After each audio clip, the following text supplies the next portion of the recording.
Happy, happy, joy, joy, happy, happy, joy, joy, happy, happy, joy, joy, happy, happy, joy, joy, happy, happy, joy, joy, happy. This audio presentation of It Works by RHJ, the famous little red book that makes your dreams come true.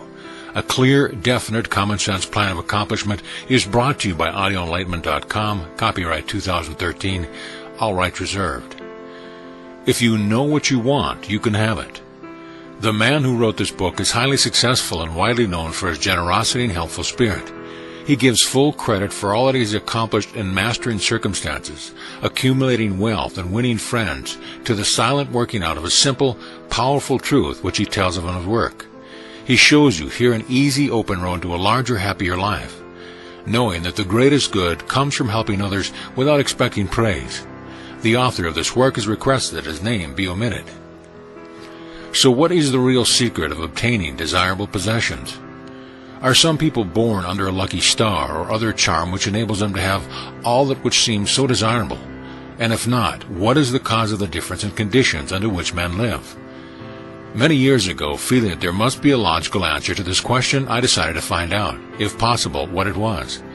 I found the answer to my own satisfaction, and for years have given the information to others who have used it successfully. From a scientific, psychological, or theological viewpoint, some of the following statements may be interpreted as incorrect, but nevertheless, the plan has brought the results desired to those who have followed the simple instructions. And it is my sincere belief that I am now presenting it in a way which will bring happiness and possessions to many more. If wishes were horses, beggars would ride, is the attitude taken by the average man and woman in regard to possessions. They are not aware of a power so near that it is overlooked, so simple in operation that it is difficult to conceive, and so sure in results that it is not made use of consciously or recognized as the cause of failure or success. "Gee, I wish that were mine," is the outburst of Jimmy, the office boy, as a new red roadster goes by. And Florence, the telephone operator, expresses the same thought regarding a ring in the jeweler's window, while poor old Jones, the bookkeeper, during the Sunday stroll, replies to his wife, "Yes, dear, it would be nice to have a home like that, but it is out of the question. We will have to continue to rent."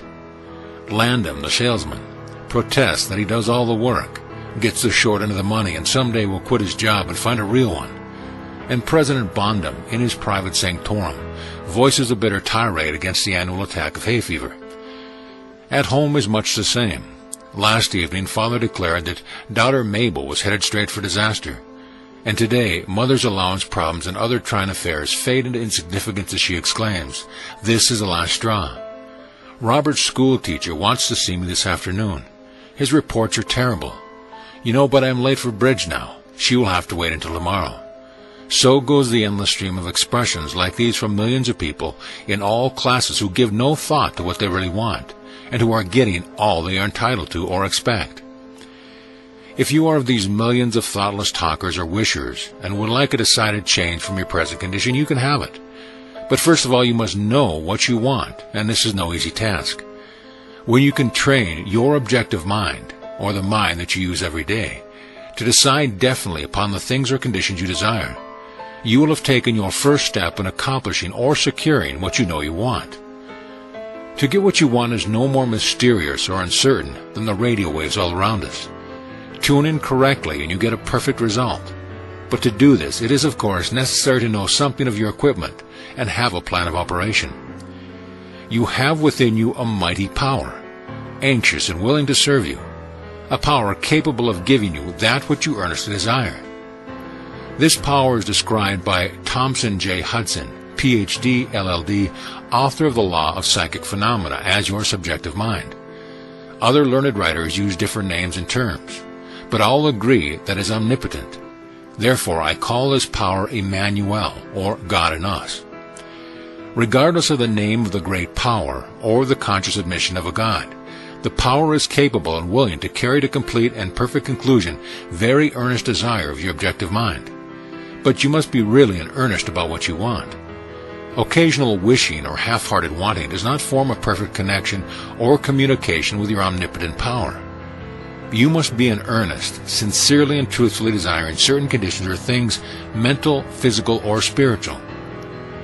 Your objective mind and will are so vacillating that you usually only wish for things, and the wonderful capable power within you does not function properly. Most wishes are simply vocal expressions. Jimmy, the office boy, gave no thought of possessing the red roadster.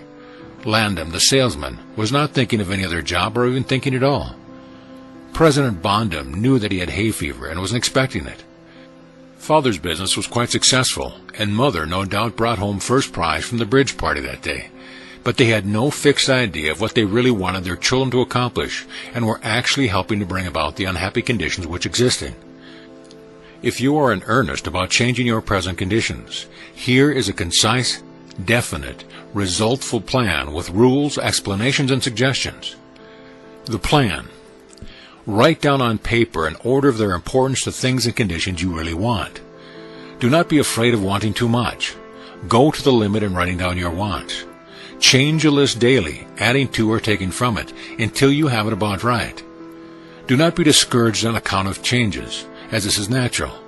There will always be changes and additions with accomplishments and increasing desires. 3 positive rules of accomplishment. 1. Read the list of what you want 3 times each day, morning, noon, and night. 2. Think of what you want as often as possible. 3. Do not talk to anyone about your plan except to the great power within you, which will unfold to your objective mind the method of accomplishment. It is obvious that you cannot acquire faith at the start. Some of your desires, from all practical reasoning, may seem positively unattainable, but nevertheless, write them down on your list in their proper place of importance to you. There is no need to analyze how this power within you is going to accomplish your desire.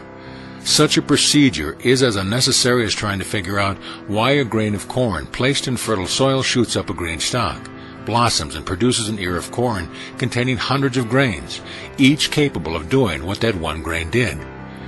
If you will follow this definite plan and carry out the 3 simple rules, the method of accomplishment will unfold quite as mysteriously as the ear of corn appears on the stalk, and in most cases much sooner than you expect. When new desires, deserving position at or at the top of your list, come to you, then you may rest assured you are progressing correctly. Removing from your list items which at first you thought you wanted is another sure indication of progress. It is natural to be skeptical and have doubts, distrust, and questioning. But then these thoughts arise, get out of your list, read it over, and if you have it memorized, talk to your inner self about your desires until the doubts that interfere with your progress are gone. Remember, nothing can prevent you having that which you earnestly desires. Others have these things, why not you? The omnipotent power within you does not enter into any controversial argument. It is waiting and willing to serve when you are ready. But your objective mind is so susceptible to suggestion that it is almost impossible to make any satisfactory progress when surrounded by skeptics. Therefore, choose your friends carefully and associate with people who now have some of the things you really want. But do not discuss your method of accomplishment with them. Put down on your list of wants such material things as money, home, automobile, or whatever it may be, but do not stop there. Be more definite. If you want an automobile, decide what kind, style, price, color, and all the other details, including when you want it. If you want a home, plan the structure, grounds, and furnishing. Decide on location and cost. If you want money, write down the amount. If you want to break a record in your business, put it down. It may be a sales record. If so, write out the total, the date required, then the number of items you must sell to make it. Also list your prospects and put after each name the sum expected. This may seem very foolish at first, but you can never realize your desires if you do not know positively and in detail what you want and when you want it. If you cannot decide this, you are not in earnest. You must be definite, and when you are, results will be surprisingly and almost unbelievable. A natural and ancient enemy will no doubt appear when you get your first taste of accomplishment. This enemy is discredit, in form of such thoughts as, "It can't be possible. It just happened to me. What a remarkable coincidence." When such thoughts occur, give thanks and assert credit to your omnipotent power for the accomplishment. By doing this, you gain assurance and more accomplishment, and in time, prove to yourself that there is a law which actually works at all times when you are in tune with it. Sincere and earnest thanks cannot be given without gratitude, and it is impossible to be thankful and grateful without being happy. Therefore, when you are thanking your greatest and best friend, your omnipotent power, for the gifts received, do so with all your soul and let it be reflected in your face. The power and what it does is beyond understanding.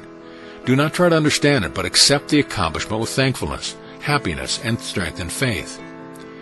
Some cautions. It is possible to want and obtain that which will make you miserable, that which will wreck the happiness of others, that which will cause sickness and death, and that which will rob you of eternal life. You can have what you want, but you must take all that goes with it. So in planning your wants, plan that which you are sure will give you and your fellow man the greatest good here on earth, thus paving the way to that future hope beyond the pale of human understanding. This method of securing what you want applies to everything you are capable of desiring, and the scope being so great, it is suggested that you first consist of only those things of which you are quite familiar, such as an amount of money or accomplishment or the possessions of material things. Such desires as these are more easily and quickly obtained than the discontinuity of a fixed habit, the welfare of others, and the healing of mental and bodily ills. Accomplish the lesser things first, then take the next step, and when that is accomplished, you will seek the higher and really important objectives in life. But long before you reach this stage of your progress, many worthwhile desires will find their place on your list. One will be to help others as you have been helped. Great is the reward to those who help and give without thought of self, as it is impossible to be unselfish without gain. In conclusion, a short while ago, Dr. Emile Cui came to this country and showed thousands of people how to heal themselves. Thousands of others spoofed at the idea, refused his assistance, and are today where they were before his visit. So with the statements and plan presented to you now. You can reject or accept. You can remain as you are, or have anything you want. The choice is yours. But God grant that you may find in this short volume the inspiration to choose aright, follow the plan, and thereby obtain, as so many others have, all things, whatever they may be, that you desire. Read or listen to the entire book over again, and then again. Memorize the 3 simple rules. Test them now on what you want most this minute. This book could have extended easily over 350 pages, but it has been deliberately shortened to make it as easy as possible for you to read, understand, and use. Will you try it? Thousands of better lives will testify to the fact that it truly works.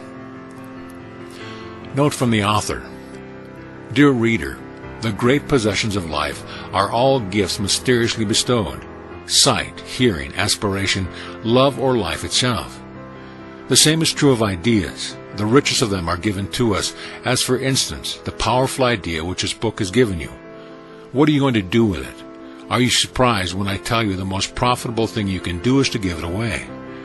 You can do this in an easy and practical way by having this book sent to those you know who need it.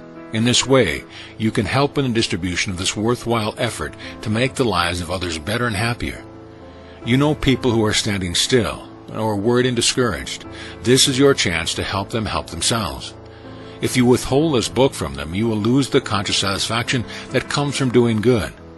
If you see that they get this book, then you put yourself in line with the law of life, which says, you get by giving, and you may rightly expect prosperity and achievement. At the very least, you will have the inner sense of having done a good deed with no hope of being openly thanked, and your reward will come securely in added power and larger life. The author.